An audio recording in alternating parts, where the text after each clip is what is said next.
సంక్రాంతి సెలవుల యొక్క ప్రభావం సమాజంలోనే కాదు, ఊర్లోనే కాదు, సంఘాల్లో కూడా కనపడుతుంది. చేతనంటే సెలవులు చాలామంది వెళ్ళిపోయారు, ఖాళీలుగా కనపడుతున్నాయి. ఖాళీ కుర్చీలు చాలా ఎక్కువ ఉన్నాయి, బయట వేయబడినటువంటి కుర్చీలు అలాగే ఉన్నాయి. కానీ సహోదరులు వారి యొక్క స్వగ్రామాలకు వెళ్ళినప్పటికీ ఆయా ప్రాంతంలో అది జరిపించబడుతున్నటువంటి సత్యారాధనలో వారి పాలుభాగస్తులై ఉన్నారని నేను నమ్ముచూ ఉన్నాను. అలాగనే మరి నాకు రెండు రోజుల నుంచి కొద్దిగా రొంపగా ఉండడం వల్ల జలుబు వలన ఏమో తెలియలేదు, కానీ పాటలు అయితే, కీర్తనలు పాటలు అయితే నా చెవులకి కరెక్ట్గా వినపడలేదు. మరి మీరు గట్టిగా పాడి రొంప వల్ల నాకు వినపడలేదో, లేదంటే మీరు గట్టిగా పాడలేదో నాకు అర్థం కావలేదు. ఒకవేళ ఉన్నటువంటి జలుబు వల్ల నాకు సరిగా వినపడకపోయినట్లయితే మంచిదే. మా కీర్తనలు గట్టిగా పాడకపోయినట్లయితే మాత్రం అది చాలా విచారించదగినటువంటి విషయం. ఒకవేళ అలాగా ఉన్నట్లయితే మన స్తుతి యాగము విషయంలో మనం కొద్దిగా ఆలోచన చేయవలసినటువంటి అవసరత ఉన్నదనేటువంటి సంగతిని నేను సంఘానికి జ్ఞాపకం చేస్తున్నాను. ఉదయకాలం దేవుని ఆత్మతోనూ సత్యంతోనూ ఆరాధించుటకు కూడి వచ్చినటువంటి మీ అందరికీ ప్రత్యేకంగా నా యొక్క హృదయపూర్వక వందనాలు నేను తెలియజేస్తున్నాను. దేవుని యొక్క వాక్యాన్ని మనం ధ్యానం చేసుకుందాం. జీవితాల్లో అనేకమైనటువంటి నిర్ణయాలు మనం తీసుకుంటూ ఉంటాం. కొన్ని మంచి నిర్ణయాలు అవుతాయి, కొన్ని ఆ నిర్ణయాల వల్ల కొంత ఇబ్బంది పడేటువంటి పరిస్థితి వస్తుంది. అంటే దీర్ఘకాలిక పర్యవసానాలు, లాంగ్ టర్మ్ కాన్సిక్వెన్సెస్ మనం అనుభవిస్తూ ఉంటాం. కొన్నింటి వల్ల పెద్ద ఉపయోగం ఏముండదు. కొన్ని నిర్ణయాల వల్ల, ఉదాహరణకి ఉదయాన్నే లేచి ఏ రంగు చొక్కా వేసుకోవాలి, ఏ రంగు ప్యాంటు వేసుకోవాలి, లేదంటే ఏ రంగు బట్టలు వేసుకోవాలి, ఇవి మనం ఆలోచన చేసి సరైనవి వేసుకున్నామా లేదా అనేటువంటి దానివల్ల ఎలాంటి ప్రయోజనం లేదు. తగుమాత్రపు వస్త్రాలు వేసుకొని ఆదివారమున శ్రేష్టమైనటువంటి వస్త్రధారణతో దేవుణ్ణి ఆరాధించడానికి వచ్చినట్లయితే చాలు. దానివల్ల వచ్చేటువంటి దీర్ఘకాలిక పర్యవసానాలంటూ ఏమీ ఉండవు. అలాగనే ఎక్కడికన్నా ఊరు వెళ్ళాలన్నా, లేదంటే మరొకటి చేయాలన్నా, లేదంటే ఎక్కడికన్నా బయటికి వెళ్ళినప్పుడు తినేటువంటి ఆహార పదార్థాల విషయంలో కూడా పెద్దగా ఆలోచించకూడదు. కానీ ప్రస్తుతం ఉన్నటువంటి పరిస్థితుల్లో మాత్రం కొద్దిగా ఆలోచించవలసినటువంటిదే. నేను ఆయా ప్రాంతాలు వెళ్ళినప్పుడు పెట్టేటువంటి ఆహార పదార్థాల వల్ల కొంత ఇబ్బందికి నేను గురవుతూ ఉంటాను. తర్వాత అయ్యో తినకుండా ఉండాల్సిందే అనుకుంటాను. తినేసిన తర్వాత ఉపయోగం ఏమున్నది? కాబట్టి కొన్ని మంచి నిర్ణయాలు ఉంటాయి, కొన్ని చెడు నిర్ణయాలు ఉంటాయి.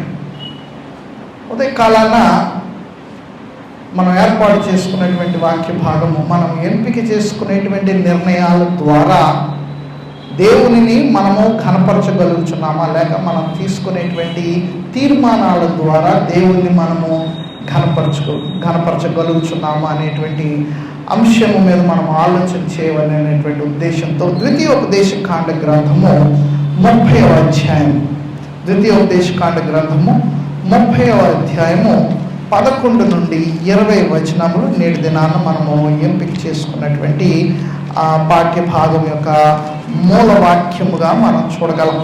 ద్వితీయోపదేశకాండము 30వ అధ్యాయము 11 నుండి 20 వచనములు జాగ్రత్తగా మనం చదివినట్లయితే, నేడు నేను నీకు ఆజ్ఞాపించు ఈ ధర్మమును గ్రహించుట నీకు కఠినమైనది కాదు, దూరమైంది కాదు. మనము దానిని విని గైకొనున్నట్లు ఎవడు ఆకాశమునకు ఎక్కిపోయి మన యొద్దకు దాన్ని తెచ్చును? అవి నీవనుకొనుటకు అది ఆకాశమందు ఉండినది కాదు. మనము దాన్ని విని గైకొనున్నట్లు ఎవడు సముద్రము దాటి మన యొద్దకు దాన్ని తెచ్చునని నీవు అనుకొననేలా? అది సముద్రపు అద్దరి మించునది కాదు. నీవు దాన్ని అనుసరించుటకు ఆ మాట నీకు బహు సమీపముగా ఉన్నది, నీ హృదయమున నీ నోట ఉన్నది. ఈ యొక్క మాటలు మనం చూద్దాం. ప్రాముఖ్యంగా మొదటి 4 వచనములను మనం చూసేటువంటి ప్రయత్నం చేద్దాం. దేవునిని ఘనపరిచేటువంటి విషయంలో మనం తీసుకోవలసినటువంటి నిర్ణయాల గురించి ఆలోచన చేద్దాం. How to make decisions that honour God. దేవుణ్ణి ఘనపరిచి మహిమపరిచేటువంటి నిర్ణయములు, తీర్మానములు మనం చేసుకునుట ఎలా అనేటువంటి అంశాన్ని మనం ఆలోచన చేస్తున్నప్పుడు మొదటి 4 వచనములు అనగా 11 నుండి 14 వచనాల్లో దేవుని యొక్క చిత్తము మనకు అక్కడ బోధపరచబడుతుంది. ఏమిటి దేవుని యొక్క చిత్తము అంటే, ఈ యొక్క ధర్మమును గ్రహించి ఆచరించి విని గైకొనాలి. దేవుని యొక్క ఆజ్ఞలను గ్రహించి విని గైకొనాలి. దేవుని యొక్క చిత్తమును తెలుసుకోవడం అసాధ్యం కాదు. దేవుడు తన యొక్క చిత్తాన్ని మనుష్యులకు వెల్లడి చేసేసాడు. అయితే మనుష్యుడు ఆ యొక్క చిత్తమును గ్రహించి విని గైకొనేటువంటి తీర్మానమును చేసుకొనవలసినటువంటి వాడే ఉన్నాడు.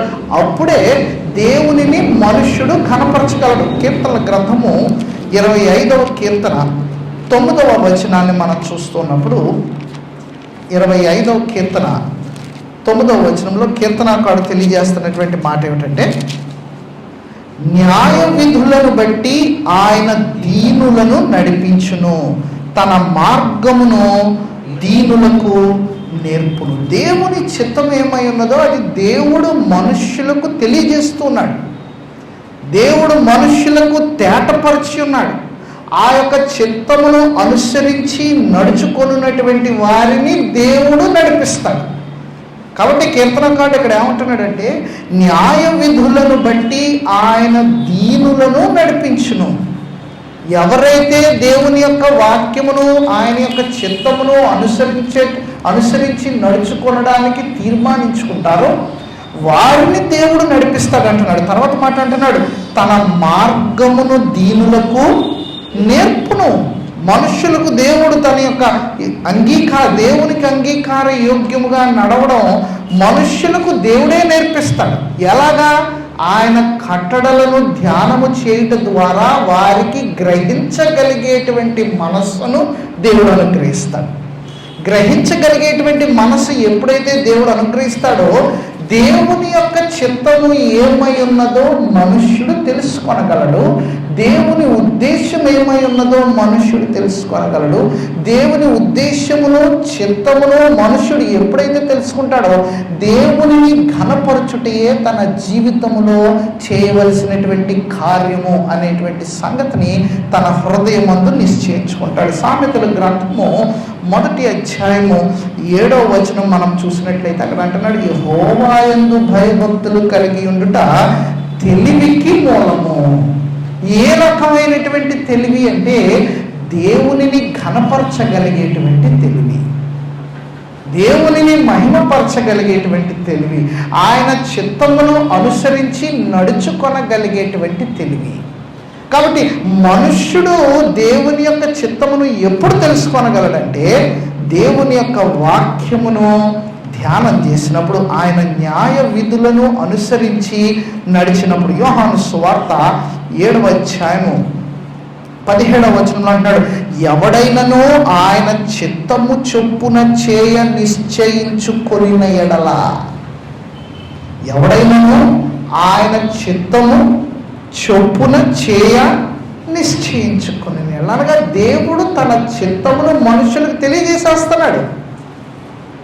మనుషులు దేవుని చిత్తమును తెలుసుకొని నడుచుకోవలసినటువంటి జ్ఞానమును కూడా దేవుడే ఇస్తున్నాడు. కానీ మనుష్యుడు మాత్రం ఆ పని చేయడం లేదు. ఆ పని చేయడానికి మనుషుడు ఈ సముఖతను కనుపరచడం లేదు. తిమోతికి రాసినటువంటి 2వ పత్రిక 2వ అధ్యాయము 15వ వచనం, దేవుని ఎదుట యోగ్యునిగాను సిగ్గుపడనక్కరలేని పనివానిగాను సత్యవాక్యమును సరిగా ఉపదేశించువానిగాను క్రింద విభజించువానిగాను అనేటువంటి మాట కనబడుతుంది. నిన్ను నీవే దేవుని ఎదుట కనుపరుచుకో. దేవుని దేవునికి మనలను మనము యోగ్యునిగా కనుపరుచుకోవాలి అంటే ఆయన చిత్తమును అనుసరించి నడుచుకొనుట ద్వారా ఆయనను ఘనపరిచేటువంటి వారముగా మనము ఉండేటువంటి రీతిగా నడుచుకోవాలనేటువంటిది దేవుని యొక్క ఉద్దేశం. కాబట్టి దేవుని యొక్క చిత్తమును దేవుడు మనుష్యులకు దూరపరచలేదు. ఇక్కడ ద్వితీయోపదేశకాండంలో చదువుతున్నప్పుడు ఆకాశమునకు ఎక్కి ఆయన చిత్తమును ఎక్కడి నుంచి తేగలడం, లేదంటే సముద్ర దిగంతములకు పోయి ఆయన చిత్తమును ఒకడు ఎలాగ తీసుకుని రాగలడంటే అంత దూరం వెళ్ళాల్సినటువంటి అవసరమే లేదంటున్నాడు మోషే. ఇక్కడ అంత దూరం వెళ్ళాల్సినటువంటి అవసరమే లేదు. దేవుని యొక్క చిత్తమును ఆయన ఉద్దేశములను నీకు దేవుడు సమీపముగానే ఉంచి ఉన్నాడు. ఆయనను నీవు ఘనపరచడానికి, ఆయనని నీవు మహిమపరచడానికి, తగు నిర్ణయములను నీవు తీసుకొనడానికి, తగు తీర్మానములను నీవు చేసుకొనడానికి, తగు మార్గములలో నీవు నడుచుకొనడానికి సమస్తమును కూడా నీకు దేవుడు సమీపముగానే ఉంచి ఉన్నాడు. కనుక నీవు తీసుకునేటువంటి నిర్ణయము మీద నీ యొక్క భక్తి ఆధారపడి ఉంటుంది, కానీ మరొక దాని మీద కాదు. ఇదే ఉద్దేశాన్ని ఇక్కడ మనం చూస్తున్నాం. దేవుడు ఉద్దేశించినటువంటి సంగతులు మనము చేయగలము అనేటువంటి సంగతిని మనం గ్రహించగలగాలము. 30వ అధ్యాయం దగ్గరికి వెళ్ళిపోదాం. చూడండి, 15వ వచనములో అంటున్నాడు.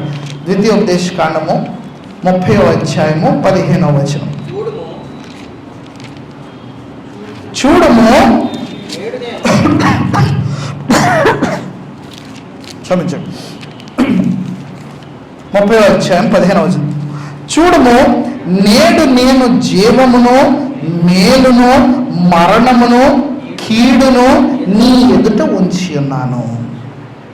దేవుడు మనము ఎంచుకొనడానికి అవసరమైనటువంటి దానిని మన ఎదుటే ఉంచాడు. దేవుడు మన యొద్ద నుండి ఆశిస్తున్నటువంటి దానిని మనం చేయగలం. ఏంటి? చూడము, నేడు నేను జీవమును, మేలును, మరణమును, కీడును నీ ఎదుట ఉంచి ఉన్నాను. చాలా సందర్భాలలో ఇవన్నీ మన ఎదుట ఉన్నప్పటికీ కూడా ఎంచుకునేటువంటి విషయంలో మాత్రము చాలా పొరపాటులు చేస్తూ ఉంటాం. ఎందుచేత అంటే దేవుడు మనుషునికి ఏమి ఇచ్చాడని చాలాసార్లు మనం చెప్పుకున్నాము. స్వేచ్ఛను ఇచ్చాడు దేవుడు. దానినే ఇంగ్లీష్లో మనం ఫ్రీ విల్ అంటాం. స్వేచ్ఛను ఇచ్చాడు మనుషునికి దేవుడు. లేదంటే ఏదైనా వనంలో ఆదామును అపను పెట్టిన తర్వాత వారికి స్వేచ్ఛను తీసివేసి మీరు నేను చెప్పినట్టుగా నడుచుకోనండి అంటే వారు యాంత్రికంగా ఉండేటువంటి మనుషులే తప్ప దేవుని ఆయన యొక్క చిత్తమును బట్టి, ఆయన యొక్క సంకల్పమును బట్టి, ఆయన ప్రేమను బట్టి, ఆయన యొక్క శక్తిని బట్టి లోబడేటువంటి మనుషులుగా ఉండరు. కేవలం ఒక యంత్రం ఎలాగైతే పనిచేస్తుందో, ఒక మిషన్ ఎలాగైతే పనిచేస్తుందో అలాగుననే వారు కూడా ఉండేవారు. కానీ దేవుడు మనుషునికి ఏమి ఇచ్చాడంటే స్వేచ్ఛనిచ్చాడు. He gave man free will. ఈ స్వేచ్ఛను ఇచ్చినప్పుడు మనుష్యుడు తనకు మేలైనది ఎంచుకోవచ్చు, తనకు కీడు చేసేటువంటిది ఎంచుకోవచ్చు. అదే మాటని ఇక్కడ తెలియజేస్తున్నాడు. చూడుము, నీ ఎదుట నేను ఏమంచున్నాను అంటున్నాడంటే జీవమును, మేలును, మరణమును, కీడును ఇచ్చున్నాడు. అయితే దేవుడు ఉద్దేశించినటువంటి దానిని మనము చేయగలిగేటువంటి సామర్థ్యాన్ని కూడా దేవుడు మనకు పెట్టాడు. దేవుడు మన యొద్ద నుండి దేన్నైతే ఆశిస్తున్నాడో దానిని చేయగలిగేటువంటి సామర్థ్యాన్ని పెట్టాడు. నెంబర్ 1, ఆయన చిత్తమును మనం తెలుసుకునేలాగా దానిని సమీపంగా పెట్టాడు. రెండవది, ఆయన చిత్తమును జరిగించేటువంటి సామర్థ్యాన్ని కూడా దేవుడు మనుష్యునికి పెట్టాడు. ఆ చేయడానికి శక్తిని కూడా ఆయనే ఇస్తానంటున్నాడు. ఫిలిప్పీలకు రాసినటువంటి పత్రిక 4వ అధ్యాయము 13వ వచనం, నన్ను బలపరచు వాని యందు నేను సమస్తమును చేయగలను. శక్తిని కూడా దేవుడే ఇస్తానంటున్నాడు. ఎఫెసీయులకు రాసినటువంటి పత్రిక 3వ అధ్యాయము 20-21 వచనాలు, మనలో కార్యసాధకమైన తన శక్తి చొప్పున. అంటే మనలో మనము కార్యములను జరిగించడానికి కూడా దేవుడు తన శక్తిని ఇస్తున్నాడు. ఫిలిప్పీలకు రాసినటువంటి పత్రికలో 4వ అధ్యాయంలో మీరు ఇచ్చుటకును కార్యసిద్ధి కలుగు చేసుకున్నటకును తన దయా సంకల్పము నెరవేరుటకై మీలో కార్యసిద్ధి కలుగు చేయువాడు కూడా దేవుడే అంటున్నాడు. అంటే దేవుడే మనకు తన యొక్క చిత్తమును జరిగించేటువంటి శక్తిని కూడా మనకు అనుగ్రహిస్తున్నాడు. తన చిత్తాన్ని మనకు సమీపంగా పెట్టాడు. ఆ చిత్తమును జరిగించేటువంటి సామర్థ్యాన్ని కూడా దేవుడు మనకు అనుగ్రహిస్తున్నాడు. అయితే అట్ ద సేమ్ టైం ఆయన చిత్తమునకు వ్యతిరేకమైనటువంటి కార్యములు చేసేటువంటి ఒక అపవాది అనబడేటువంటి వాడు కూడా ఒకడున్నాడు. ఆయన చిత్తము చేయకుండా మనలను ఆటంకపరిచేటువంటి వాడు. చూడండి 30వ అధ్యాయం, ద్వితీయోపదేశకాండం 30వ అధ్యాయం 17-18 వచనాలు చూద్దాం. 17-18 వచనాలు. అయితే నీ హృదయము తిరిగిపోయి నీవు విననల్లక ఏడ్వబడిన వాడవై అన్య దేవతలకు నమస్కరించి పూజించిన ఎడల మీరు నిశ్చయముగా నశించిపోవుదరనియు స్వాధీనపరుచుకున్నటకు యొర్దానును దాటిపోచున్న దేశములో మీరు అనేక దినములు ఉండరనియు నేడు నేను నీకు ఆజ్ఞాపిస్తున్నాను. అంటే దేర్ ఈజ్ ఎ డేంజర్. ఏమిటి ఆ డేంజర్ అంటే నీవు తప్పిపోయేటువంటి ప్రమాదం కూడా ఉన్నది. ఒకడు తప్పిపోయేటువంటి ప్రమాదం ఉంది. ఎందుకు?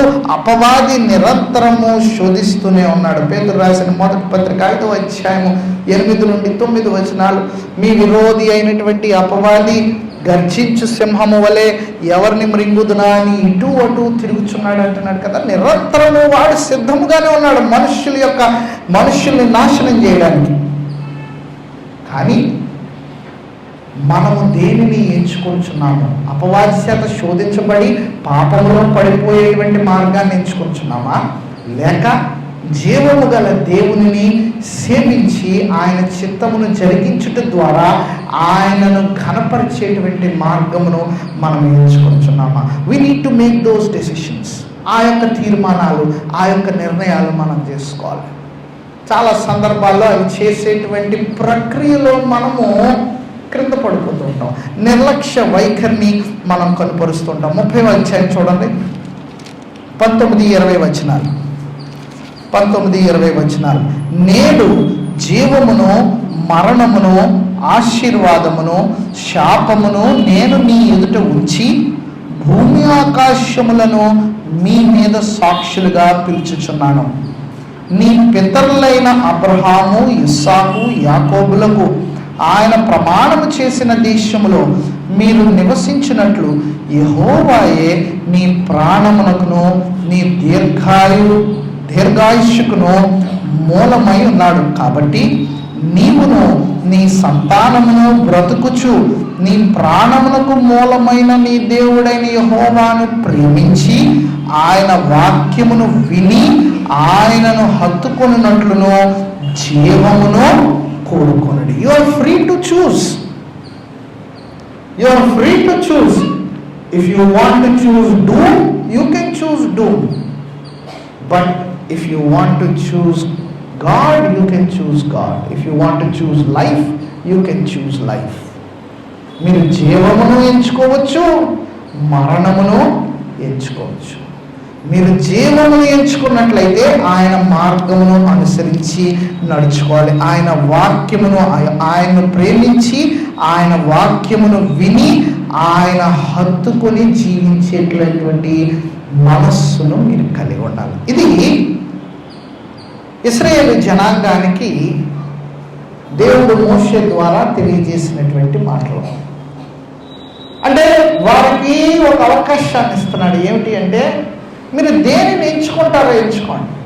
మనం సాధారణంగా ఈ మాటలు యెహోషువ గురించి మాట్లాడుతూ ఉంటాం. యెహోషువ గ్రంథం 24వ అధ్యాయం 15వ వచనంలో మీరు ఎవరిని సేవించుదురో మీరు చూచుకోండి, నేనును నా ఇంటి వారును యెహోవాను సేవించు. So choose whether you want to worship God or you want to choose someone else అనేసి యెహోషువ మాట్లాడుతున్నాడు. కాబట్టి దానికంటే ముందుగానే మోషే ఇశ్రాయేలు జనాంగానికి యోర్దానును దాటి కనాను దేశంలోనికి వారు ప్రవేశించడానికి ముందు మోషే ఇశ్రాయేలు జనాంగానికి ఇస్తున్నటువంటి హెచ్చరిక ఏమిటంటే, మీరు ఈ యొక్క యోర్దాను దాటి మీరు ఆ యొక్క పాలు తేనెలు ప్రవహించేటువంటి దేశంలోనికి మీరు వెళ్ళడానికి ముందు మీరు ఎంచుకొనవలసినటువంటి సంగతులు కొన్ని ఉన్నాయి, మీరు తీర్మానం చేసుకోవలసినటువంటి సంగతులు కొన్ని ఉన్నాయి. వాటిలో మొట్టమొదటిది ఏమిటంటే, దేవునిని మీరు కనపరచువారుగా ఉంటారా, లేదంటే ఆయనను విడిచిపెట్టి నడుచుకునేటువంటి వారుగా ఉంటారా? బైబిల్ గ్రంథంలో మనం అనేకమైనటువంటి ఉదాహరణలు చూడగలం. కొంతమంది మంచి నిర్ణయాలు తీసుకున్నారు, కొంతమంది చెడ్డ నిర్ణయాలు తీసుకున్నారు. మంచి నిర్ణయాలు తీసుకున్నటువంటి వారికి కలిగినటువంటి ఆశీర్వాదాలు చూస్తున్నాం. చెడ్డ నిర్ణయాలు తీసుకున్నటువంటి వారికి కలిగినటువంటి శ్రమలను మనం చూస్తున్నాం. మొట్టమొదటిగా హవ్వను గురించి చదువుతాం. ఆదికాండం మనం చూసినట్లయితే ఆదికాండం 3వ అధ్యాయం మొదటి 6 వచనములు మనం అందరము ఎరిగినటువంటి వాక్య భాగమే. సర్పము ఏదైనా తోటలో హవ్వను మోసపరిచినటువంటి రీతిని మనం అక్కడ చూస్తున్నాం. తద్వారా హవ్వకు కలిగినటువంటి ఆ యొక్క శాపము ఏమై ఉన్నదో 13, 14 వచన 13, 16 వచనాల్లో మనం చూస్తున్నాం. అప్పుడు దేవుడైన యెహోవా స్త్రీతో, నీవు చేసినది ఏమి నన్ను అడుగా, సర్పము నన్ను మోసపుచ్చినందున తింటినన్ను. అందుకు దేవుడైన యెహోవా సర్పముతో, నీవు దీన్ని చేసినందున పశువులన్నింటిలో సర్పాన్ని ఇచ్చాడు.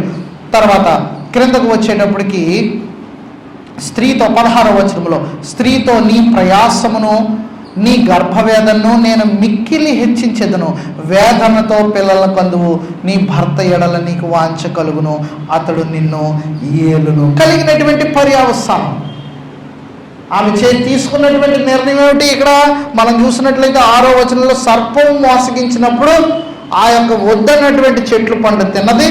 దాని తర్వాత కలిగినటువంటి పర్యవసానం. These are bad decisions. ఆదాము కూడా ఇదే పరిస్థితిలో ఉన్నాడు. 3వ అధ్యాయం మనం చూసినట్లయితే 17 నుండి 19 వచనాల్లో ఆయన ఆదాముతో, నీవు నీ భార్య మాట విని తినవద్దని నేను నీకు ఆజ్ఞాపించిన వృక్ష ఫలములు తింటివి కనుక నీ నిమిత్తము, వాట్ ఈస్ ద కాన్సిక్వెన్స్? నేల శపించబడి ఉన్నది, ప్రయాసముతోనే నీవు బ్రతుకు దినముల నీవు దాని పంట తిందువు, అది ముండ్ల తప్పలను గచ్చ పొదలను నీకు మొలిపించును, పొలములో పంట తిందువు, నీవు నేలకు తిరిగి చేరే వరకు నీ ముఖపు చెమట కార్చి ఆహారము తిందువు అంటున్నాడు. These are the consequences. ఒక బ్యాడ్ డెసిషన్ తీసుకోవడం వల్ల కలిగినటువంటి పర్యవసానాలు. 4వ అధ్యాయం దగ్గరికి వచ్చేటప్పటికి కయీను గురించి మనం చదువుతాం. 4వ అధ్యాయం 3 నుండి 12 వచనాలు మనకు చదివేటువంటి సమయం లేదు, కానీ కొన్ని మాటలు మనం చూసేటువంటి ప్రయత్నం చేద్దాం. 3వ వచనం, కయీను కొంతకాలం అయిన తర్వాత కయీను పొలం పంటలో కొంత యెహోవాకు అర్పణగా తెచ్చెను, హేబేలు తీసుకొచ్చాడు. 5వ వచనం దగ్గరికి వచ్చేటప్పటికి కయీను అతని అర్పణను ఆయన లక్ష్య పెట్టలేదు, కాబట్టి కయీను మిక్కిలి కోపం వచ్చి అతడు తన ముఖము చిన్నబుచ్చుకున్నాడు. 12వ వచనం దగ్గరికి వచ్చేటప్పటికి కయీనుకు కలిగినటువంటిది ఏమిటంటే, ఇక్కడ అంటున్నాడు, నీవు నేలను సేద్యపరిచినప్పుడు అది సారము ఇక మీదట నీకు ఇయ్యదు, నీవు భూమి మీద దిగులు పడుచు దేశ దెమ్మరివై ఉందువలెను. These are the consequences. కయీను తీసుకున్నటువంటి నిర్ణయం ఏది? తన అర్పణను యెహోవా లక్ష్య పెట్టినప్పుడు ఆ కోపము ఎవరి మీద చూపించాడంటే తన తమ్ముని మీద చూపించాడు. That is a bad decision. అది ఒక చెడు నిర్ణయం. దానివల్ల కలిగినటువంటి నష్టం ఏమిటంటే తన మీదకు తన శాపాన్ని తెచ్చుకున్నాడు. తర్వాత లోతును గురించి చూస్తాం. ఆదికాండం 10వ అధ్యాయం దగ్గరికి వచ్చేటప్పటికి తూర్పు దిక్కున ఉన్నటువంటి దేశాన్ని అతడు ఎంచుకున్నాడు.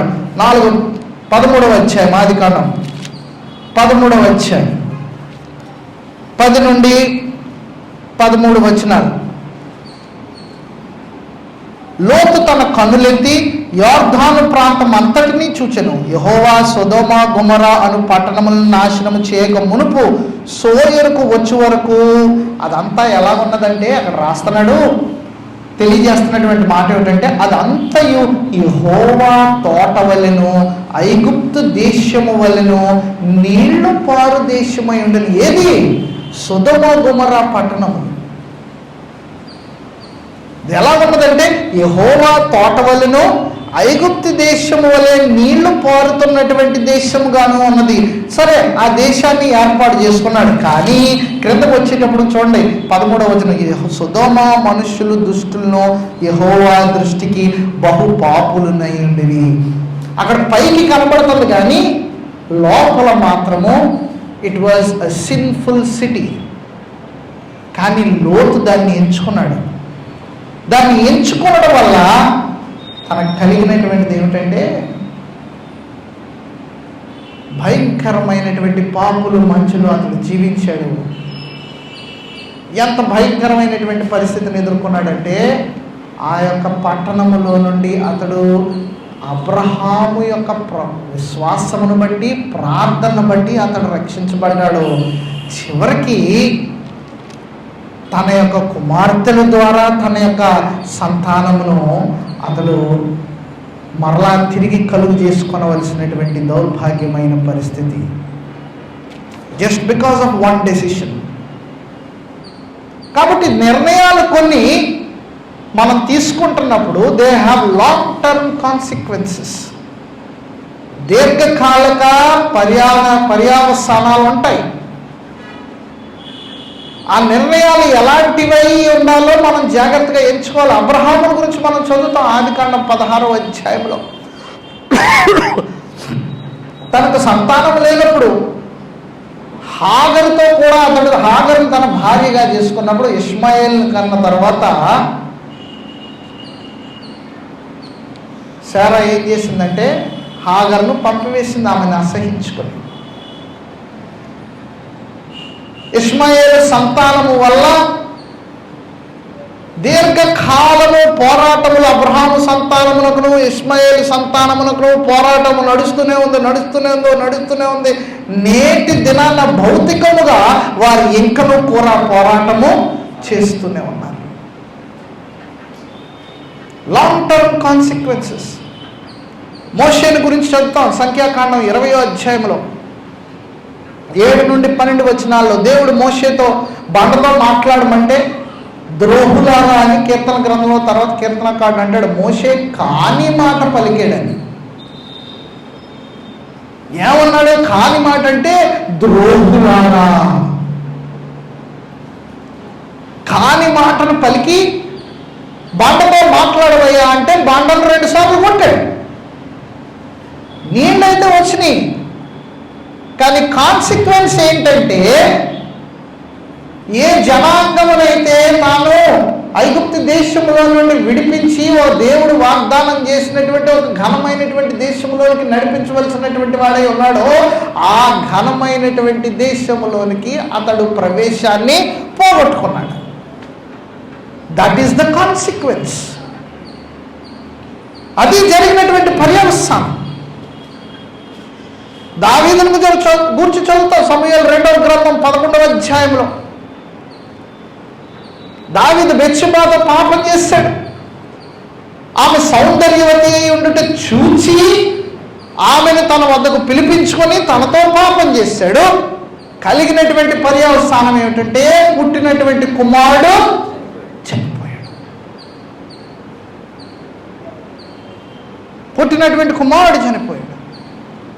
అక్కడితో ఆగిపోయిందా? లేదు. తాను ఎంతగానో ప్రేమించిన తన కుమారుడైనటువంటి అబ్షాలోము తన మీద తిరుగుబాటు చేశాడు. తన కుమారుడైనటువంటి అబ్షాలోము నుండి పారిపోయాడు.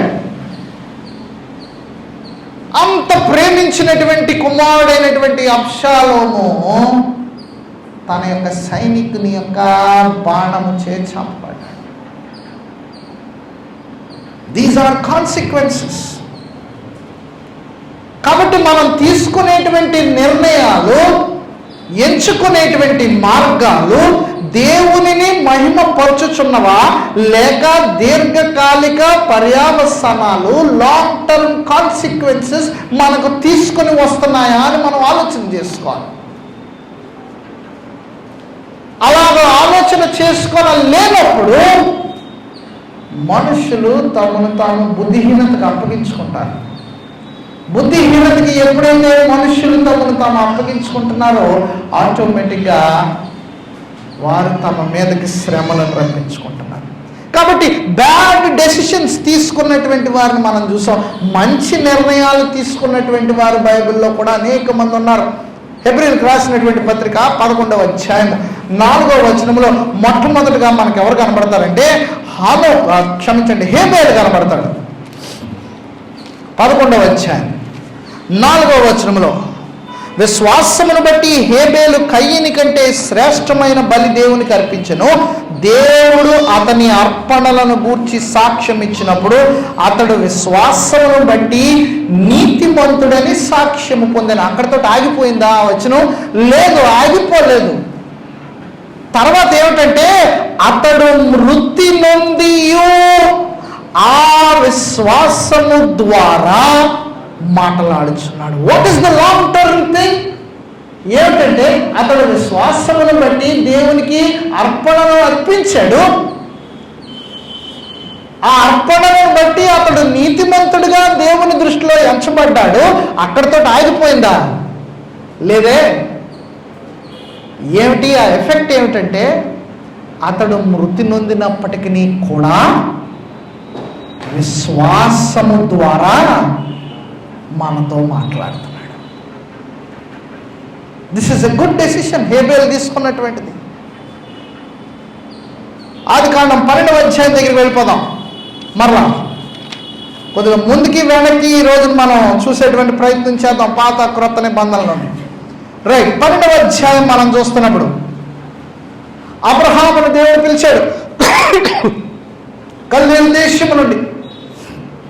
12వ వచనం, నీవు లేచి నీ దేశము నుండి, నీ బంధువుల యొద్ద నుండి, నీ తండ్రి ఇంటి నుండి బయలుదేరి నేను నీకు చూపించు దేశమునకు వెళ్ళుము.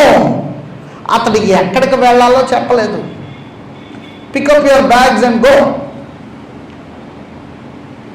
అయితే నేను ఎక్కడికి వెళ్ళాలి, ఎక్కడ ఉండాలి, అక్కడ హోటళ్ళు ఉన్నాయా, లేదంటే అక్కడ ఏమున్నాయి, నేను ఏం తింటాను, అక్కడ మనుషులు ఎలాంటి వారు, ఇది ఏమీ అడగకుండా అతడు బయలుదేరి వెళ్ళాడు. బయలుదేరి వెళ్ళడం వల్ల తనకు దేవుడు ఇచ్చినటువంటి గొప్ప ఆధిక్యత ఏమిటంటే, విశ్వాసమునకు తండ్రి అన్నాడు. అంత మాత్రమే కాదు, పితరుడైనటువంటి అబ్రహాము వంశము నుండి దేవుని కుమారుడైనటువంటి యేసుక్రీస్తు ఈ లోకములోనికి రావడానికి దేవుడు అంత అధికముగా అబ్రహామును ఆశీర్వదించాడు. అతడి వంశాన్ని దేవుడు ఆశీర్వదించాడు. 15వ అధ్యాయం కానీ 17వ అధ్యాయం కానీ 22వ అధ్యాయం కానీ అబ్రహాము యొక్క గొప్ప కార్యాలు, అతడు తీసుకున్నటువంటి మేలైనటువంటి నిర్ణయాలన్నిటినీ మనం చూస్తాం. 15వ అధ్యాయం దగ్గరికి వచ్చేటప్పటికి అబ్రహాము మరలా అతడు సంతానము లేనివాడై ఉన్నప్పుడు, మరలా తన కుమారుని బలి అర్పించేటువంటి సమయంలో అన్ని విషయాలలో కూడా అబ్రహాము దేవుని దృష్టిలో నీతిమంతుడుగా ఎంచబడ్డాడు. 22వ వచనం దగ్గరికి వచ్చేటప్పటికి, దేవుడు అబ్రహామును పరిశోధించిన ఎట్లనగా అబ్రహామా అని పిలువగా అతడు చిత్తం ప్రభువాను. అప్పుడు ఆయన, నీకు ఒక్కడై ఉన్న నీ కుమారుని అనగా నీవు ప్రేమించి ఇస్సాకును తీసుకొని మోరియా దేశమునకు వెళ్ళి అక్కడ నేను చెప్పబో పర్వతములో ఒక దాని మీద దహన బలిగా అతన్ని అర్పించు. వెనకాడా? లేదు. It was a good decision. కాబట్టి ఒక గొప్ప ఆధిక్యత ఏమిటంటే, దేవుని కుమారుడైనటువంటి యేసుక్రీస్తు ప్రభు తన యొక్క వంశములో నుండి వచ్చి లోకమును రక్షించడానికి పితరుడైనటువంటి అబ్రహాము ఒక కారణముగా దేవుడు అతన్ని ఇచ్చాడు. This is a good decision. మోషేని గురించి చూస్తాం. హెబ్రీయులకు రాసిన పత్రిక 11వ అధ్యాయం. మనందరం మంచి డెసిషన్స్ తీసుకుంటాం, బ్యాడ్ డెసిషన్స్ తీసుకుంటాం. అలాగనే బైబిల్ గ్రంథంలో మనం చూసేటువంటి మనుషులు కొన్నిసార్లు మంచి నిర్ణయాలు తీసుకున్నారు, కొన్నిసార్లు చెడు నిర్ణయాలు తీసుకున్నారు. మంచి నిర్ణయాలు తీసుకున్నప్పుడు they have long term effects. చెడ్డ నిర్ణయాలు తీసుకున్నప్పుడు they had long term consequences. 11వ అధ్యాయము 24 నుండి 27 వచనాలు. హెబ్రీయులకు రాసినటువంటి పత్రిక, మోషే పెద్దవాడైనప్పుడు విశ్వాసమును బట్టి ఐగుప్తి ధనము కంటే క్రీస్తు విషయమైన నింద గొప్ప భాగ్యమని ఎంచుకొని అల్పకాలము పాప భోగమును అనుభవించుట కంటే దేవుని ప్రజలతో శ్రమను అనుభవించుట మేలని యోచించి ఫరో కుమార్తె యొక్క కుమారుడని అనిపించుకుంటూ ఒప్పుకొనలేదు. ఏలయనగా అతడు ప్రతిఫలముగా కలగబో బహుమానమందు దృష్టి ఉంచెను. ప్రతిఫలముగా కలగబోయేటువంటి బహుమానం, నిత్యమైనటువంటి బహుమానం మీద మోషే దృష్టి ఉంచాడు. దేవునితో సాన్నిహిత్యము కలిగేటువంటి ఆ యొక్క ఘనమైనటువంటి స్థితి మీద మోషే దృష్టి ఉంచాడు. కానీ అల్పకాలపు ఫరో కుమారుడుగా పిలువబడి ఆ రాజరికమును అనుభవించడం కంటే శాశ్వతమైనటువంటి దేవుని యొక్క సహవాసమును కలిగి ఉండటే శ్రేష్టమైనటువంటిదిగా మోషే ఎంచుకున్నాడు. Which is a good decision. అది ఒక గొప్ప నిర్ణయం. దినవృత్తాంతములు 2వ గ్రంథంలో రాజు అయినటువంటి యోషియాను గురించి మనం చదువుతాం. బాలుడైనటువంటి వాడు 8వ సంవత్సరం నుండి తన యొక్క తండ్రి యొక్క రాజ్య భారమును తన యొక్క భుజముల మీద వేసుకున్నటువంటి యోషియా అనబడేటువంటి ఒక బాలుని గురించి మనం చూస్తాం. అతడు చేసినటువంటి ఘనమైనటువంటి కార్యములు 2వ దినవృత్తాంతముల గ్రంథము 34వ అధ్యాయం మనం చూసినట్లయితే, యోషియా ఏలను ఆరంభించినప్పుడు 8 ఏండ్ల వాడే యెరూషలేములో 31 సంవత్సరం ఏలను. 2వ వచనం, అతడు యెహోవా దృష్టికి నీతిని అనుసరించుచు కుడికైనను ఎడమకైనను తొలగకుండా తన పితరుడైన దావీదు చూపిన ప్రవర్తనకు సరిగా ప్రవర్తించెను. It was a good decision. కాబట్టి ఎన్ని సంవత్సరములు అతడు పరిపాలన చేశాడంటే 31 సంవత్సరములు. ఎప్పటి నుండి పరిపాలన చేశాడంటే అతడు 8వ సంవత్సరపు వయసుగా ఉన్నప్పుడు నుండి కూడా. అతడు చేసినటువంటి పనులు ఏమిటి అంటే ఇక్కడ మనం చూస్తున్నాం 3వ వచనము, తన ఏలుబడి యందు 8వ సంవత్సరమున తానింకను బాలుడై ఉండగానే. ఎంత చక్కగా రాయించాడు అక్కడ దేవుడు. 8వ సంవత్సరం అని చెప్పి ఇంకా ఏమంటున్నాడంటే తాను ఇంకను బాలుడై ఉండగానే అతడు తన పితరుడైన దావీదు యొక్క దేవుని యొద్ద విచారించుటకు పూనుకొనిన వాడై 12వ ఏట ఉన్నత స్థలములను దేవతా స్తంభములను పడగొట్టి చెక్కిన విగ్రహములు పోత విగ్రహములు తీసివేసి యోధా దేశమును యెరూషలేమును పవిత్రము చేయని ఆరంభించారు. And that sanctification went for many years. చాలా కాలం చేశాడు ఆ పని, చాలా కాలం చేశాడు. 35వ వచనం కూడా మనం చూస్తున్నప్పుడు అనేకమైనటువంటి గొప్ప కార్యాలు యోషియా చేస్తూనే ఉన్నాడు. పండగలను జరిగించాడు, అనేకమైనటువంటి కార్యం. ఒకే ఒక తప్పు పని చేశాడు. మంచి నిర్ణయాలు చూస్తున్నాం కానీ let us just go back. ఒకే ఒక పొరపాటు పని ఏమిటది? 20వ వచనం 35వ అధ్యాయము 20వ వచనం. యోషియా మందిరమును సిద్ధపరిచినప్పుడు ఐగుప్తి రాజైన నెకో యూఫ్రటీసు నది నొద్ద కర్కెమీషు మీదకు దండెత్తి వెళ్ళుచుండగా యోషియా అతని మీదకి బయలుదేరును. అయితే రాజైన నెకో అతని యొద్దకు రాయబారులను పంపి, యూదా రాజా, నీతో నాకేమి, పూర్వము నుండి నాకు శత్రువులకు వారి మీదకే గాని నేడు నీ మీదకు నేను రాలేదు. కాబట్టి నీవు నా దేవుడు త్వర చేయమని నాకు ఆజ్ఞాపించను గనుక దేవుడు నాతో కూడా ఉండి నిన్ను నశింపజేయకుండానట్లు ఆయన జోలికి నీవు రావద్దని చెప్పను ఆజ్ఞాపించను. నా అబ్బాయి నువ్వు రావద్దు నా జోలికి అని చెప్తే that is a decision that he should have taken right. కానీ అయినను యోషియా అతనితో యుద్ధము చేయగోరి అతని యుద్ధ నుండి తిరిగిపోక మారువేషం ధరించుకుని యెహోవా నోటి మాటలుగా పలుకుబడిన నెకో మాటలను వినలేదు మాట. వినకపోయేటప్పటికీ విలుకాండ్రు రాజైన యోషియా మీద బాణములు వేయగా రాజు తన సేవకులు చూచి నాకు గొప్ప గాయము తగిలెను, ఇక్కడ నుండి నన్ను కొంచెపోవుడని చెప్పాను. కావున అతని సేవకులు రథం మీద నుండి అతను దింపి అతనుకున్న వేరు రథం మీద అతను ఉంచి యెరూషలేమును అతడు మృతి నొంది తన పితరుల సమాధుల్లో ఒక దాని యందు పాతి పెట్టబడి. That was a bad decision. Good decision ఏంటి అంటే తన బాలుడైన దినముల నుండి కూడా దేవుని యొక్క చిత్తమును అనుసరించి నడుచుకోవడం, which had long term consequences. దేవుడు అతనికి 31 సంవత్సరముల పాటు యోధా జనాంగము మీద ఏలడానికి దేవుడు ఆధిక్యతనిచ్చాడు. కాబట్టి there are good decisions and there are bad decisions.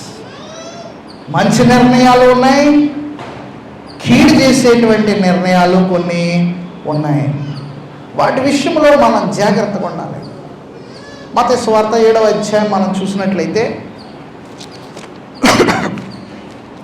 మంచి నిర్ణయాలు తీసుకున్నట్లో కొన్ని సందర్భాల్లో కొన్ని ఇబ్బందులు మనం ఎదుర్కొంటాం, కానీ అవి మనకు మేలుకరంగా ఉంటాయి. 7వ అధ్యాయం 13 నుండి 14 వచనములు. ఇరుకు ద్వారమును ప్రవేశించుడి, నాశనమునకు పోవు ద్వారము వెడల్పును, ఆ దారి విశాలమునై ఉన్నది, దాని ద్వారా ప్రవేశించువారు అనేకులు. జీవమునకు పోవు ద్వారము ఇరుకును, ఆ దారి సంకుచితమునై ఉన్నది, దాని కనుగొనువారు కొందరే. మీరు జాగ్రత్తగా గమనించినట్లయితే మనం కొన్ని ఉదాహరణలు చూసాం పాత నిబంధనలో. చెడు నిర్ణయాలు తీసుకున్నటువంటి వారు, ఆ యొక్క ఉదాహరణలను మనం జాగ్రత్తగా పరిశీలించినట్లయితే ఆ యొక్క నిర్ణయాలు తీసుకోవడానికి కారణం ఏం కనబడుతుంది అంటే, మొట్టమొదటిగా అవ్వని చూస్తే సర్పం ఏమని శోధించింది, మీరు దేవుని వంటి వారు అవుతారు అని శోధించింది. సర్పము ఆ రీతిగా శోధించింది కాబట్టి ఆ యొక్క నిర్ణయము తీసుకోవడం జరిగింది, అనగా మరింత ఘనమైనటువంటి స్థితి. అబ్రహాము విషయంలో చూసినప్పుడు తన భార్య వల్ల తనకు సంతానము కలగడం లేదని తన దాసిని తన భార్యనిగా చేసుకున్నాడు. That is a bad call. మోషే దగ్గరికి వస్తే మోషే ఏం చేస్తాడు అంటే, దేవుని జనాంగమైనటువంటి ఇశ్రాయేలీయులను ద్రోహులారా అని పిలుచుట మాత్రమే కాకుండా మేము మీ కొరకు నీళ్లను తీసుకుని రావాలా అని తనను దేవునితో సమానుడిగా చేసుకున్నాడు. That is a wrong call. That is a wrong call. దావీదుని గురించి మనం చూసినప్పుడు బెత్షెబా సౌందర్యవతి అయి ఉండుట చూచి ఆమె మరొకరి తన సేవకుడైనటువంటి ఉరియా యొక్క భార్య అని కూడా మర్చిపోయి ఆమెతో కూడా పాపం చేశాడు. That is a wrong call. యోషియాను గురించి మనం చూస్తున్నప్పుడు నెకో రాయబారులను పంపించి, అబ్బాయి నీవు నా వద్దకు రావద్దు సుమా, నువ్వు జాగ్రత్తగా ఉండని చెప్పినప్పటికీ నీకు కూడా నెకో యొక్క మాట వినకుండా యోషియా ఘనత కొరకు వెళ్ళాడు, తన ప్రాణాన్ని పోగొట్టుకున్నాడు. All the bad decisions cause long term consequences. మంచి నిర్ణయాలు మనం చూస్తున్నప్పుడు అవి దేవునిని మహిమపరిచేటువంటి నిర్ణయాలుగా ఉంటున్నాయి. ఎందుకంటే ఆయన చిత్తమును అనుసరించి నడుచుకున్నప్పుడు ఆ నిర్ణయాలు ఏవైతే ఉన్నాయో అవి మేలుకరమైనటువంటివిగా ఉంటాయి. మనం ఆ పని చేయడంలో కొంత వెనకబడిపోతూ ఉంటాం. ఎందుకంటే చాలా సందర్భాల్లో మనలను మనం సంతృప్తిపరచుకోవడానికి లేదని అంటాం, కానీ ప్రతి ఒక్కరిలోని అహం అనేటువంటిది ఒకటి ఉంటుంది. There is something called an ego. ఆ యొక్క అహాన్ని సంతృప్తి పరచుకోవడానికి, మనము సంతృప్తి పరచుకోవడానికి దేవునికి విరోధమైనటువంటి కార్యములను మనం చేస్తాం. ఇది చాలా ప్రమాదకరమైనటువంటిది. ఎందుకు ప్రమాదకరమైనటువంటిది అంటే, ఆ కార్యములు చేయటం ద్వారా మనము దేవునిని ఘనపరచలేకపోతున్నాం. చాలా సందర్భాల్లో మనం చేసేటువంటి కార్యములను బట్టి, మన మాటలను బట్టి, మన ప్రవర్తనను బట్టి దేవుణ్ణి మనం ఘనపరచడం లేదు. ఏ రీతిగా ఎలాగుంటాయి ఆ యొక్క నిర్ణయాలు? దేవుణ్ణి మనం ఘనపరచట్లేదని ఎలా చెప్పగలమండి? చూడండి సామెతల గ్రంథం 21వ అధ్యాయము 4వ వచనం. 21వ అధ్యాయము 4వ వచనం.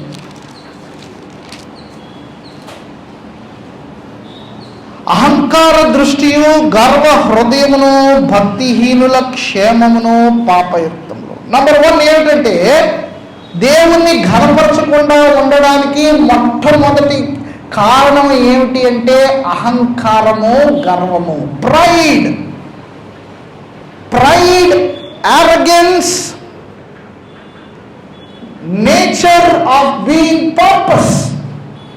గర్వము, అహంకారము, తమను తాము అధికునిగా ఎంచుకునేటువంటి స్వభావము. చాలా భయంకరమైనటువంటిది. అనుకుంటాం, నేను అసలు నా గురించి నేను అధికమైనటువంటి వానిగా నేను ఎప్పుడూ ఎంచుకోనండి. యాకోబు పత్రిక 4వ అధ్యాయం 3వ వచనం మనం చూసినట్లయితే, యాకోబు పత్రిక 4వ అధ్యాయము 3వ వచనం, మీరు అడిగినను మీ భోగముల నిమిత్తం వినియోగించుటకై దురుద్దేశంతో అడుగుదురు కనుక మీకేమీ దొరకట్లేదు. Because it is always of a selfish motto. అది ఎక్కడి నుండి వస్తుందంటే అహంకారం నుండి వస్తుంది. అహంకారము, గర్వము. గలతీయులకు రాసినటువంటి పత్రిక 6వ అధ్యాయము 14వ వచనాన్ని మనం చూస్తున్నప్పుడు ఇక్కడ అంటున్నాడు కదా, అపోస్తలుడైనటువంటి పౌలు ఏమని తెలియజేస్తున్నాడంటే, అయితే మన ప్రభువైన యేసుక్రీస్తు సిలువ యందు తప్ప మరి దేని యందునో నాకు అతిశయించుట నాకు దూరం అవును గాక. దేని యందు మనం అతిశయించాలంటే సిలువ యందు తప్ప ఇంకా మరి దేని యందు కూడా మనం అతిశయించడానికి వీల్లేదు. నా యొక్క చదువును బట్టి నేను అతిశయించకూడదు, నా యొక్క స్థితిని బట్టి నేను అతిశయించకూడదు, నా దగ్గర ఉన్నటువంటి ధనాన్ని బట్టి నేను అతిశయించకూడదు, నేను చేస్తున్నటువంటి పనిని బట్టి నేను అతిశయించకూడదు, నాకు కలిగినటువంటి ఆశీర్వాదాలను బట్టి నేను అతిశయించకూడదు, నాకు కలిగినటువంటి ఆధిక్యతను బట్టి నేను అతిశయించకూడదు, నా సామర్థ్యాన్ని బట్టి, నా తలాంతులను బట్టి నేను అతిశయించకూడదు. ఎప్పుడైతే అతిశయిస్తున్నామో గర్వం అనేటువంటిది ఆటోమేటిక్గా తెలియకుండానే మనలోనికి చొచ్చుకుని వస్తుంది. ఈ గర్వం ఏం చేస్తుందంటే దేవునిని ఘనపరచువారుగా కాక మనలను మనము హెచ్చించుకునేటువంటి వారిగా చేస్తుంది. So we need to be mindful of that. చాలా జాగ్రత్తగా ఉండాలి. రోమీలకు రాసినటువంటి పత్రిక 12వ అధ్యాయం 16వ వచనం. రోమీలకు రాసినటువంటి పత్రిక 12వ అధ్యాయము 16వ వచనం. ఏడ్చువారితో ఏడువుడి, ఒకరితోనొకడు మనస్సు కలిగి ఉండుడి, హెచ్చు వాటి యందు మనస్సుంచక తగ్గు వాటి యందు ఆసక్తులై ఉండుడి, మీకు మీరే బుద్ధిమంతులని అనుకొన వద్దు. ఎందుకు ఆ మాట రాస్తున్నాడు? మీకు మీరే బుద్ధిమంతులను అనుకోవద్దని. Because we constantly try to judge others since we have pride sitting in our hearts. గర్వము మన హృదయములో, అహంకారము, అతిశయము మన హృదయములో తిష్ట వేసుకొని కూర్చుంది కాబట్టి ఎదుటి వాణిని మనం తీర్పు తీరుస్తూ ఉంటాం. పరిసయ్యుడు సొంకరి చేస్తున్నటువంటి ప్రార్థన మనం ఆలోచన చేస్తున్నప్పుడు తీర్పు ఎవరు తీరుస్తున్నారు? పరిసయ్యుడు తీరుస్తున్నాడు. ఎవరిని? సొంకర్ని చూసి. ఈ పనికిమాలిన వాడి కంటే కూడా నేను అలాంటి స్థితిలో నేను లేను. చాలా సందర్భాల్లో ఆ పొరపాటు మనం చేస్తూ ఉంటాం. ఎదుటి వారి కంటే మనల్ని మనం ఘనులైనటువంటి వారిగా హెచ్చించుకుంటాం. కొంతమంది చిన్న విషయాన్ని కూడా చాలా పెద్దదిగా చెప్తారు. లోకంలో సామెత ఉంటుంది కదా, అనమాట. మా చిన్నప్పుడు అనేవారు గోరింతల కొండలు రావని. అంటే గోరంత ఉన్నదాన్ని ఒక కొండగా చేసి చెప్తాడు అనమాట. అహంకారం, అహంభావం, అతిశయం. That stops us from honouring God. ఇంకా ఏంటి? మనకు కలిగి ఉన్నటువంటి ఆధిక్యతలు. లూకాసు వార్త 18వ అధ్యాయం 18 నుండి 25 వచనాలు. లూకాసు వార్త 18వ అధ్యాయము 18 నుండి 25 వచనాలు. ఒక అధికారి ఆయన చూచి, సద్బోధకుడా, నిత్య జీవములకు వారసుడొకటికి నేను ఏమి చేయవలనని ఆయన అడుగుగా, అందుకు యేసు, నేను సత్పురుషుడని నీవేళ చెప్తున్నావు. ఇదంతా ధర్మశాస్త్రం యొక్క సారాన్ని అంతటినీ చెప్తున్నాడు. సరే, నువ్వు ఇదంతా చెయ్యంటే నేను బాల్యం నుండి వీటన్నిటినీ అనుసరించునే వచ్చుతున్నానని చెప్పినప్పుడు ప్రభు అంటున్నాడు 22వ వచనం దగ్గరికి వచ్చేటప్పటికి అంటున్నాడు, నీకింకా ఒకటి కొదువుగానున్నది, నీకు కలిగినవన్నీ అమ్మి బేదలకిమ్ము, అప్పుడు పరలోకమందు నీకు దళము కలుగును, నీవు వచ్చి నన్ను వెంబడింపమని చెప్పాను. 23వ వచనం, అతడు మిక్కిలి ధనవంతుడు గనుక ఈ మాటలు విని మిక్కిలి వ్యసన పడగా, యేసు అతను చూచి, ఆస్తి గలవారు దేవుని రాజ్యములో ప్రవేశించుట ఎంతో దుర్లభము. ధనవంతుడు దేవుని రాజ్యములో ప్రవేశించుట కంటే సూది బీజములో ఒంటె దూరుట సులభమని చెప్పాడు. ఎందుకు చెప్పాడు? ధనవంతులు అవడం తప్ప? ఏమండి, ధనవంతులుగా ఉండడం తప్ప కాదు. కానీ ఆ ధనమును ప్రభు కొరకు విడిచిపెట్టకపోవడం తప్పు. There's nothing wrong being rich. దేవుడు ప్రతి మనుష్యుణ్ణి ఆశీర్వదిస్తున్నాడు, అభివృద్ధి చేస్తున్నాడు. కానీ ఆ ధనాన్ని అంటి పెట్టుకొని ఆ ధనం చుట్టూనే మన యొక్క జీవితాన్ని పెట్టుకుని ఆ ధనం విషయంలో చాలా జాగ్రత్త, ఒబ్బిడి కంటే పిసినితనముగా ఉండి ఆ ధనానికే ఎక్కువ ప్రాధాన్యత ఇచ్చి, కలిగి ఉన్నటువంటి ఆస్తిపాస్తులకే ఎక్కువ ప్రాధాన్యత ఇచ్చి, దేవుడి ద్వారా మనకు అది అనుగ్రహించబడినప్పటికీ దేవుణ్ణి వెనక్కి పెట్టి వాటిని ముందు పెట్టినట్లయితే అట్టివాడు పరలోక రాజ్యములోనికి ప్రవేశించడం. కాబట్టి చాలామంది తప్పుగా ఇంటర్ప్రిట్ చేస్తూ ఉంటారు. ధనవంతులు అవ్వడం వల్ల ధనవంతుడైనటువంటి వాడు పరలోక రాజ్యంలోనికి వెళ్ళడం అని. చాలా పొరపాటు మాట. ఎందుకంటే దేవుడు మనుష్యునికి శరీర సంబంధమైనటువంటి ఆశీర్వాదాలు, ఆత్మ సంబంధమైనటువంటి ఆశీర్వాదాలు అనుగ్రహిస్తున్నాడు. యోహాను రాసినటువంటి 2వ పత్రికలో యోహాను అంటున్నాడు, గాయులకు రాస్తూ, ప్రియుడా, నీ ఆత్మ వర్ధిల్లుచున్న ప్రకారము నీవు అన్ని విషయములలోనూ వర్ధిల్లుచున్నావు అంటున్నాడు. God is giving us both material and spiritual prosperity. There is nothing wrong in being prosperous. But the problem is whether or not you are ready to leave them for God. దేవుని కొరకు వాటిని నీవు విడిచిపెట్టడానికి నీవు సిద్ధముగా ఉన్నావా లేవా? ఒకవేళ విడిచిపెట్టలేకపోవుట మన యొక్క హృదయము మనల్ని అలా ప్రేరేపిస్తున్నట్లయితే